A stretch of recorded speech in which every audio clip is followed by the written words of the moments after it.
बूढ़ी काकी एक्सप्लेनेशन। पाठ 16। बूढ़ी काकी। वृद्धावस्था जीवन का वह अंतिम पड़ाव है जब व्यक्ति अपनी ज्ञानेंद्रियों पर नियंत्रण खोने लगता है। ज्ञानेंद्रियां जो हमको बाहर की दुनिया का ज्ञान कराती हैं, उस पर से नियंत्रण खो जाता है।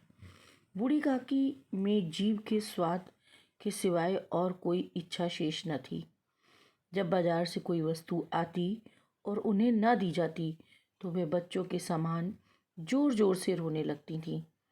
भतीजे के घर में भरपेट भोजन के लिए तरसती थीं। कभी कभी जाने अनजाने ऐसे वृद्धजनों का अपमान हो जाने से सदाचारी प्रवृत्ति के लोगों की अंतर आत्मा कांप उठती।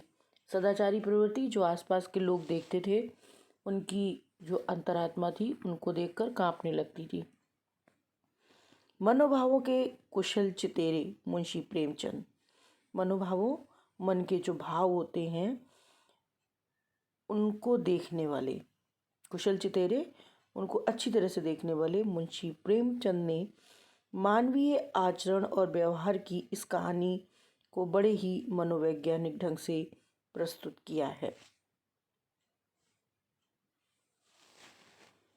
उनके पतिदेव को स्वर्ग सिधारे बहुत वक्त बीत चुका था। पतिदेव अर्थात बूढ़ी काकी के पल बसे थे। तरुण होकर थोड़े 18 वर्ष की आयु के बीच के होकर और कोई न था। संपत्ति लिखी थी। खूब लंबे चौड़े वादे किए के दलालों के दिखाए हुए सब्जबाग कहते हैं उस संपत्ति की वार्षिक आय को भरपेट भोजन कठिनाई, लेकिन जिस समय कहानी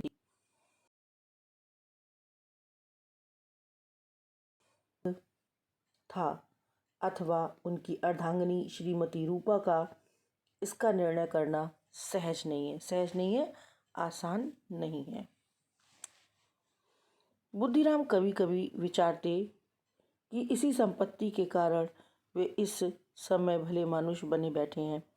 यदि मौखिक आश्वासन और सुखी सहानुभूति से स्थिति में सुधार हो सकता हो तो उन्हें कदाचित कोई आपत्ति न होती, परंतु विशेष समय का भय उनकी सुचेष्टा को दबाए रखता। यहाँ तक कि यदि द्वार पर कोई भला आदमी बैठा होता और बूढ़ी काकी उस समय अपना राग लापने लगती तो वे आग बबूला हो जाते और घर में आकर उन्हें जोर से डांटते थे। यदि कोई उनके पास बैठा होता था और बूढ़ी काकी खाने के लिए या किसी बात पे रोने लगती तो वह उन्हें आकर डांटते। लड़कों को बुढ़ों से स्वाभाविक विद्वेष होता है, यानी कि लड़के लोग जो होते हैं उन्हें बूढ़े लोग से थोड़ा थोड़ा दुश्मनी होती है, वो उनको पसंद नहीं करते। और फिर जब माता पिता का ये रंग देखते हैं तो बूढ़ी काकी को और सताया करते। यानी बुद्धिराम के लड़के जो थे वो अपने माता पिता का बुरा व्यवहार काकी के प्रति देखते थे तो उनको वो और भी सताते थे। कोई चुटकी काट कर भागता, कोई उन पर पानी की कुल्ली कर देता। काकी चीख मार कर रोती, परंतु ये बात प्रसिद्ध थी कि वे केवल खाने के लिए रोती हैं। अतः उनके संताप और आर्तनाद पर कोई ध्यान नहीं देता था। संताप उनके दुख पर और उनके आर्तनाद का मतलब जो वो अंदर से रोती थी उस पर कोई भी ध्यान नहीं देता था। हाँ, काकी क्रोधातुर होकर, क्रोधातुर का मतलब है क्रोध में आकर बच्चों को गालियां देने लगती थी तो रूपा घटना स्थल पर आ पहुंचती थी। संपूर्ण परिवार में यदि काकी से किसी को अनुराग था, अनुराग कहते हैं प्रेम को, तो बुद्धिराम की छोटी लड़की लाडली थी। लाडली अपने दोनों भाइयों के भय से अपने हिस्से की मिठाई चबैना बूढ़ी काकी के पास बैठकर खाया करती थी। चबैना जो मुंह में डालकर हम चबाने वाली चीज़ें होती हैं, जैसे लैया, चना वगैरह, यही उसका रक्षागार था। रक्षागार रक्षा का घर था। यदि काकी की शरण उनकी लोलुपता के कारण बहुत महंगी पड़ती थी, मतलब वह वहाँ आती तो थी, लेकिन काकी बहुत खाने पीने की लालची थी, तो लाडली को वो महंगी पड़ती थी। तथापि भाइयों के अन्याय से ये कई अधिक सुलभ थी। इसी स्वार्थ अनुकूलता में दोनों में सहानुभूति का आरोपण कर दिया था। रात का समय था। बुद्धिराम के द्वार पर शहनाई बज रही थी और गांव के बच्चों का झुंड विस्मयपूर्ण नेत्रों से गाने का रसास्वादन कर रहा था। दो एक अंग्रेजी पढ़े हुए नवयुवक इस गंवार मंडली में बोलना अथवा सम्मिलित होने अपनी प्रतिष्ठा के प्रतिकूल समझते थे। तो जिन लड़कों को अंग्रेजी बोलना आता था वो इस उत्सव में आने को प्रतिकूल समझते थे, अच्छा नहीं समझते थे। आज बुद्धिराम के बड़े लड़के मुखराम का तिलक आया है। ये उसी समय का उत्सव है। घर के भीतर स्त्रियां गा रही थीं और रूपा मेहमानों के लिए भोजन का प्रबंध में व्यस्त थी। भट्टियों पर कढ़ाव चढ़े थे। भट्टियां कहते हैं जो बड़े बड़े स्टोव होते हैं जिस पर शादी ब्याह का खाना बनता है, उसे भट्टियां कहते हैं। एक में पूड़ियाँ कचौड़ियाँ तल रही थी तो दूसरी में अन्य पकवान बनते थे। एक बड़े हंडे में मसालेदार तरकारी पक रही थी और मसाले की क्षुधावर्धक सुगंधी चारों ओर फैली हुई थी। क्षुधावर्धक, भूख को बढ़ाने वाली। बूढ़ी काकी अपनी कोठरी में शोकमय विचार की भांति बैठी हुई थी। यह स्वाद मिश्रित सुगंधी उन्हें बेचैन कर रही थी। वे मन ही मन विचार कर रही थी कि संभवतः उन्हें पूड़ियाँ ना मिलेंगी। इतनी देर हो गई, कोई भोजन लेकर नहीं आया। मालूम होता है सब लोग भोजन कर चुके हैं, उनके लिए कुछ ना बचा। ये सोचकर उन्हें रोना आया, परंतु अपशगुन के भय से वह रो न सकीं। अपशगुन की शादी ब्याह के समय रोना अच्छी बात नहीं होती है, इसलिए वह नहीं रोई। आह, कैसी सुगंधी! अब मुझे कौन पूछता है, जब रोटियों के लाले पड़े थे तब ऐसा भाग्य कहाँ कि भरपेट पूड़ियाँ मिले। ये विचार कर उन्हें रोना आ रहा था। कलेजे में हूक सी उठती, परंतु रूपा के भय से उन्होंने फिर मौन धारण कर लिया। बूढ़ी काकी देर तक इन्हीं दुख में विचारों में डूबी रहीं। घी और मसालों की सुगंधी रह रहकर मन को आपे से बाहर किए दे रही थी। मुंह में पानी भर आता। पूड़ियों का स्वाद स्मरण करके हृदय में गुदगुदी होने लगती। किसे पुकारूं, आज लाडली बेटी भी नहीं आई। बूढ़ी काकी की कल्पना में पूड़ियों की तस्वीर नाचने लगी। खूब लाल लाल, फूली फूली, नरम नरम होंगी। रूपा ने भली भांति भोजन किया होगा। कचौड़ियों में अजवाइन और इलायची की महक आ रही होगी। एक पूड़ी मिलती तो जरा हाथ में लेकर देखती। क्यों न चलकर कढ़ा के सामने ही बैठूं। पूड़ियाँ छन छन कर तैयार होंगी। कढ़ा से गरम गरम निकल कर थाल में रखी जाती होंगी। फूल हम घर में सूंघ सकते हैं, परंतु वाटिका में कुछ और बात होती है। इस प्रकार निर्णय करके बूढ़ी काकी उकड़ू बैठकर हाथों के बल सरकती हुई बड़ी कठिनाई से चौखट से उतरी और धीरे धीरे रेंगती हुई कढ़ा के पास आ बैठी। यहाँ आने पर उन्हें उतना ही धैर्य हुआ जितना भूखे कुत्तों को खाने वाले के सम्मुख बैठने में होता है। रूपा उस समय कार्यभाग से उद्विग्न हो रही थी। बेचैन थी। कभी इस कोठे जाती, कभी उस कोठे में, कभी कढ़ा के पास आती, कभी भंडार घर में जाती। किसी ने बाहर से आकर कहा, महाराज ठंडाई मांग रहे हैं। ठंडाई देने लगी। इतने में फिर किसी ने आकर कहा, भाट आया है, उसे कुछ दे दो। भाट के लिए सीधा निकाल रही थी और कि एक तीसरे आदमी ने आके पूछा, अभी भोजन तैयार होने में कितना विलम्ब है, जरा ढोल मंजीरा उतार दो। बेचारी अकेली स्त्री दौड़ते दौड़ते परेशान हो गई। झुंझलाती थी, कुड़ती थी, परंतु क्रोध प्रकट करने का अवसर न पाती। भय होता कहीं पड़ोसन ये ना कहने लगे कि इतने में उबल पड़ी। प्यास से स्वयं कंठ सूख रहा था, गर्मी के मारे फूकी जाती थी, परंतु इतना अवकाश न था कि जरा पानी पी ले अथवा पंखा लेकर चले। ये भी खटका था कि जरा आँख हटी और चीज़ों की लूट मची। इस अवस्था में उसने बूढ़ी काकी को कढ़ा के पास बैठे देखा तो जल गई। इतना भी ध्यान न रहा कि पड़ोसनी बैठी हैं, मन में क्या कहेंगी, पुरुषों में लोग सुनेंगे तो क्या कहेंगे।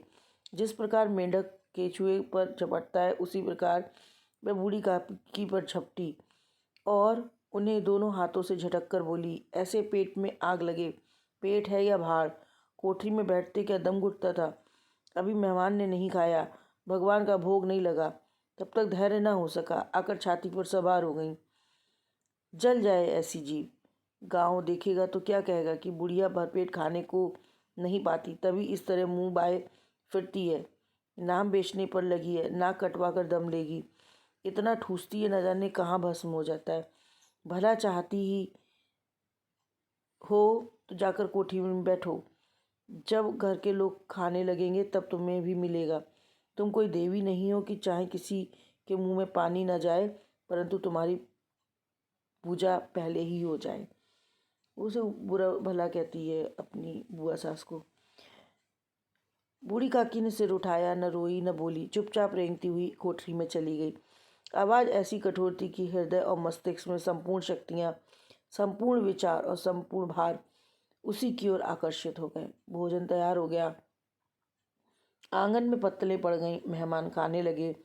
स्त्रियों ने जेवनार गीत गाना आरंभ कर दिया। मेहमानों में नाई और सेवकगण भी उसी मंडली में के साथ, किंतु कुछ हटकर भोजन करने बैठे थे, परंतु सभ्यता अनुसार जब तक सब न खा चुके कोई उठ नहीं सकता। पहले यही रिवाज था, जब पत्तलें बैठ के पंगत लगती थी तो कोई भी तब तक नहीं उठता था जब तक सब लोग खाना ना खा लें। उसी को सभ्यता अनुसार कहा गया है यहाँ। बूढ़ी काकी अपनी कोठरी में जाकर पश्चाताप कर रही थी कि मैं वहाँ क्यों गई।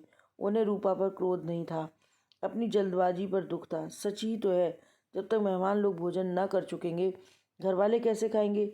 मुझसे इतनी देर भी न रहा गया, जब तक कोई बुलाने ना आएगा ना जाऊंगी। मन ही मन इसी प्रकार का विचार करके वे बुलाने की प्रतीक्षा करने लगी, परंतु घी की रुचिकर सुवास बड़ी ही धैर्य परीक्षक प्रतीत होती थी। उन्हें एक एक पल एक एक युग सा समान महसूस होता था, मालूम होता था। अब पत्तलें बिछ गई होंगी, अब मेहमान आ गए होंगे, लोग हाथ पैर धो रहे हैं, नाई पानी दे रहा है, मालूम होता है लोग खाने बैठ गए, जेवनार गाया जा रहा है। ये विचार कर वे मन को बहलाने के लिए लेट गईं। धीरे धीरे एक गीत गुनगुनाने लगीं। उन्हें मालूम हुआ गीत गाते हुए देर हो गई। क्या इतनी देर तक लोग भोजन कर ही रहे होंगे। किसी की आवाज़ नहीं सुनाई देती, अवश्य लोग खा पी कर चले गए। मुझे कोई बुलाने नहीं आया। रूपा चिढ़ गई है, क्या जाने ना बुलाए, सोचती हो कि आप ही आवेंगी। वह कोई मेहमान तो नहीं जो उन्हें बुलाऊं। बूढ़ी काकी चलने के लिए तैयार हुई। पूड़ियाँ और मसालेदार तरकारियाँ सामने आएंगी, ये विचार उनकी स्वादेंद्रियों को गुदगुदाने लगा। स्वादेंद्रियाँ जहाँ से स्वाद प्राप्त होता है, ऐसी इंद्री यानी जीव। उन्होंने मन में तरह तरह के मंसूबे बांधे। पहले तरकारी से पूड़ी खाऊंगी, फिर दही और शक्कर से कचौड़ियाँ रायते के साथ मज़ेदार मालूम होंगी।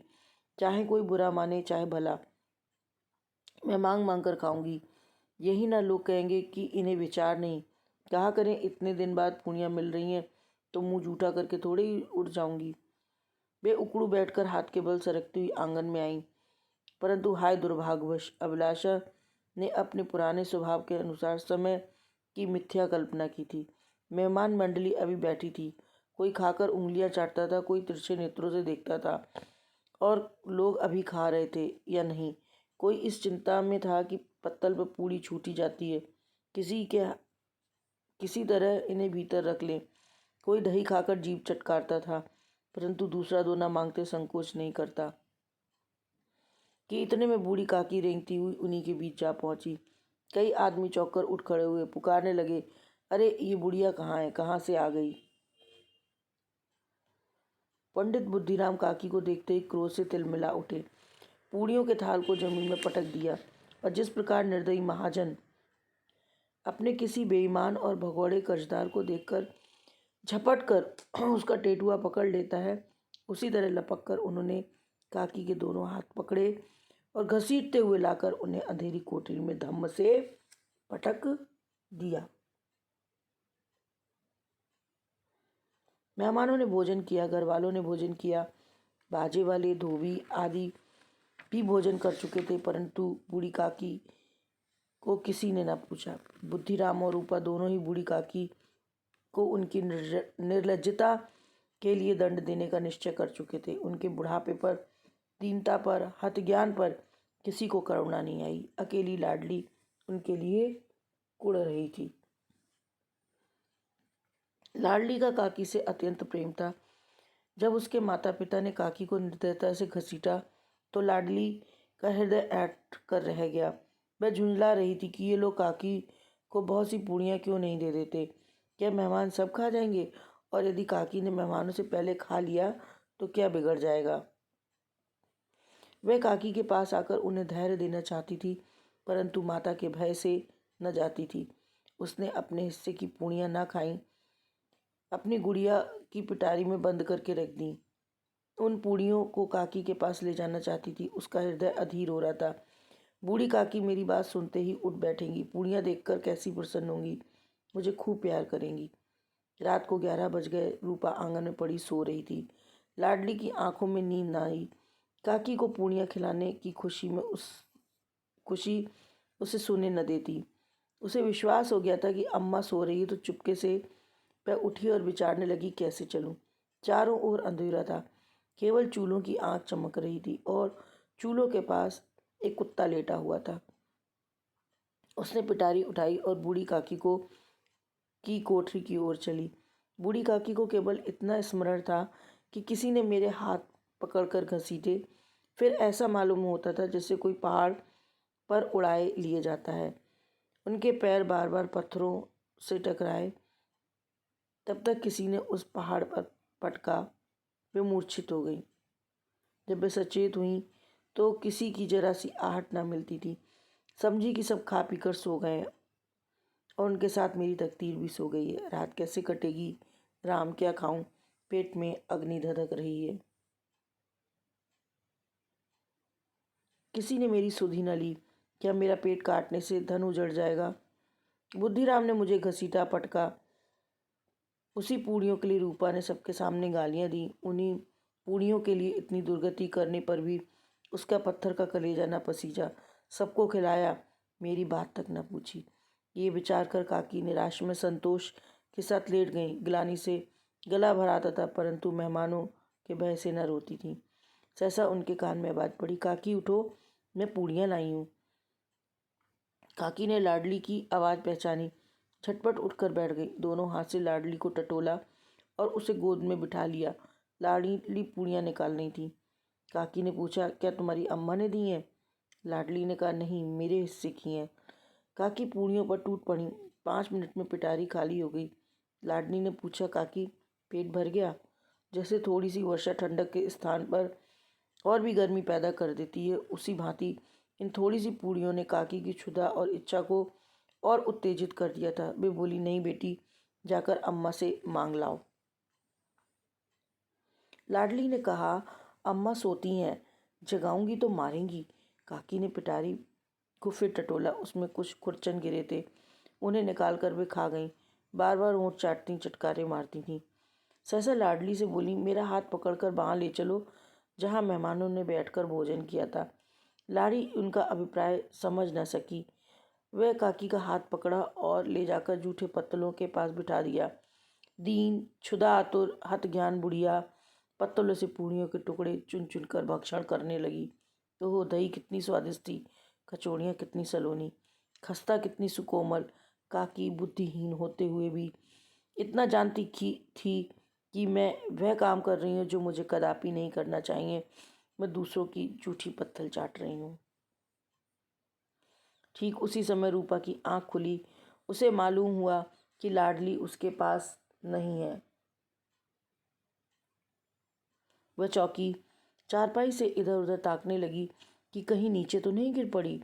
वह उसे वहां ना पाकर उठी तो क्या देखती है कि लाडली जूठे पत्तलों के पास चुपचाप खड़ी है और बूढ़ी काकी पत्तलों पर से पूड़ियों के टुकड़े उठाकर खा रही है।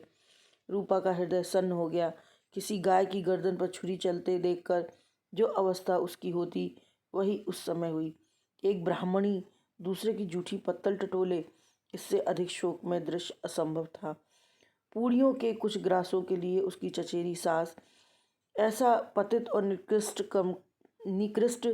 कर्म कर रही है। निकृष्ट यानी कि सबसे निम्न, सबसे छोटा, जिसे देखकर देखने वालों का हृदय कांप उठे। ऐसा प्रतीत होता मानो जमीन रुक गई, आसमान चक्कर खा गया, संसार पर कोई आपत्ति आने वाली है। रूपा को क्रोध न आया। शोक के सम्मुख क्रोध कहाँ। करुणा और भय से उसकी आंखें भर आईं। इस अधर्म के पाप का भागी कौन है। उसके सच्चे हृदय से गगन मंडल की ओर हाथ उठाकर कहा, परमात्मा मेरे बच्चों पर दया करो, इस अधर्म का दंड मुझे मत दो, नहीं तो मेरा सत्यानाश हो जाएगा। अब रूपा को यह एहसास हो चुका था कि उसने बूढ़ी काकी को जो खाना नहीं दिया, जिसके कारण वे जूठी पतले चाट रही हैं, ये एक बहुत बड़ा अधर्म हो चुका है और वह भगवान से प्रार्थना कर रही है कि इस अधर्म का दंड मत देना मुझे और मेरे बच्चों पर दया करो।